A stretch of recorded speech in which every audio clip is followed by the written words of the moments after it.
गांधीनगर के महात्मा मंदिर में आयोजित टूरिज्म एंड ट्रैवल फेयर में उत्तराखंड सरकार की वरिष्ठ मंत्री सतपाल महाराज शामिल हुए।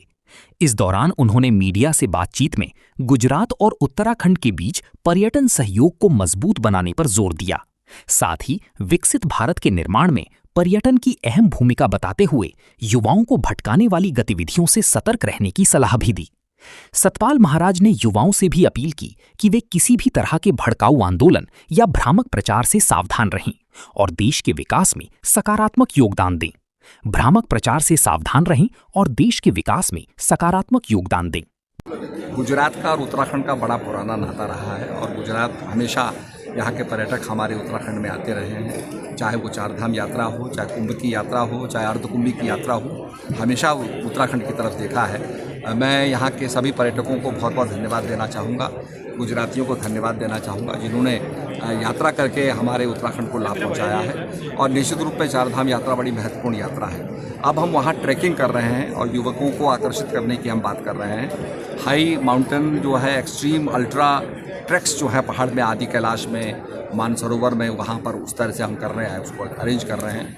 मानसरोवर की यात्रा जो है हमारे यहाँ से होती है और भारत की भूमि से ही आप कैलाश का दर्शन कर सकते हैं। ये भी संभव हुआ है लिपू लेक से। तो मैं समझता हूँ कि बहुत कुछ आगे करना है। तो निश्चित रूप में अपने प्रोडक्ट को, अपने गंतव्य स्थानों को, डेस्टिनेशंस को प्रसारित करने के लिए हम यहाँ आए हुए हैं। और वेडिंग डेस्टिनेशन, माननीय प्रधानमंत्री जी ने कहा था कि वेड इन उत्तराखंड करिए और हिंदुस्तान में ही शादियाँ करिए।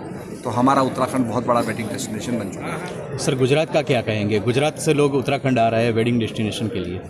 निश्चित रूप में, और हमारे लोग गुजरात जाते हैं, यहाँ भी जो धाम है वहाँ देखने के, दर्शन करने के लिए जाते हैं, द्वारिका दर्शन करने जाते हैं, सोमनाथ दर्शन करने जाते हैं। तो निश्चित रूप में आदान प्रदान होता रहता है और इसी से हमारी अर्थव्यवस्था आगे मजबूत होती है। कि इसमें मैं ये कहूँगा कि जो बच्चों की मांगें हैं और जो पेपर लीक हो रहा है वो नहीं होना चाहिए, बड़ा दुर्भाग्यपूर्ण है और उसका बंदोबस्त होना चाहिए। बिल भी पास हो गया है निश्चित रूप में और बच्चों की मांगें स्वीकार हो गई हैं। इस समय थोड़ा सा आर्थिक स्थिति से आप देखेंगे पूरी दुनिया के अंदर माहौल बड़ा विचित्र बना हुआ है और आपने देखा होगा जलडमरू जो है हॉर्मुज़ के अंदर जो है बड़ा एक लड़ाई का माहौल है, थर्ड वर्ल्ड वॉर का माहौल बना हुआ है। ऐसी स्थिति के अंदर मैं समझता हूँ कि सबको साथ देना चाहिए, देश की एकता कायम रखनी चाहिए और देश आगे बढ़ना चाहिए। अखिलेश यादव का फिर से एक बार भाषण आया हुआ है, खास करके बीजेपी की कोर वोट बैंक जो है उसको अपने कब्जे में करने के लिए उनका एक स्टेटमेंट। उससे कोई कब्जे में आने वाला नहीं है क्योंकि सब लोग जानते हैं कि यूपी में उन्होंने क्या किया है, सबको पता है कि क्या उनका रहता है। पर निश्चित रूप में वो आकर्षित करना चाहते हैं, आकर्षित नहीं होंगे।